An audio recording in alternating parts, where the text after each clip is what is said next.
Hello tout le monde, un exercice de pilates que je vous propose aujourd'hui, toujours avec les 3 niveaux pour être sûr de bien réussir son exercice, des conseils techniques pour être bien positionné et travailler en sécurité, un beau sourire parce que ça passe toujours mieux. On y va? Let's go! Exercice de pilates ciblé à la fois sur les abdominaux profonds, donc le transverse, mais également plus superficiels, comme le grand droit. On appelle cet exercice The 100, ou les 100 en français, puisque comme son nom l'indique, l'idée c'est d'effectuer 100 petits battements avec ses bras. La position de base, c'est le corps allongé sur le dos, la tête posée pour le moment sur le tapis. Pour les niveaux 1, on gardera nos pieds bien ancrés au sol, largeur de bassin. En pilates, normalement le bassin doit être neutre dans l'idéal, c'est-à-dire ni trop creusé, ni trop aplati.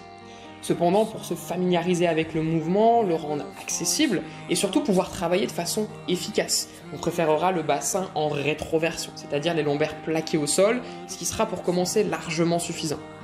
Nous allons surtout nous concentrer ici sur la flexion du demi-tronc, possible grâce au gainage et aux muscles périnéés qui sont ici fortement sollicités. La tête, en position haute pour le plus grand confort des cervicales et dans le prolongement de la colonne. Le menton légèrement fermé aux clavicules et le regard au maximum de sa hauteur à la mi-cuisse.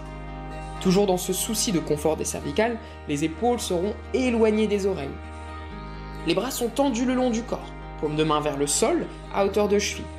Les petits battements ici commencent en simultané, donc droite et gauche en même temps, faible vitesse et amplitude moyenne, avec une respiration la plus régulière possible. Pour les niveaux 2, on va surélever les deux jambes pour former un bel angle de 90 degrés entre l'arrière de cuisse et celui de mollet. Le bassin ici est neutre, contrairement au niveau 1, mais la technique reste globalement la même. Pour les niveaux 3, enfin, le bassin toujours neutre.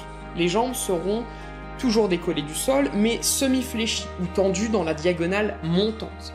Ici, ce qui est impératif, c'est de maîtriser son gainage et surtout le muscle périnée, car la tension dans les lombaires risque d'être difficile à tenir à cause du poids des jambes.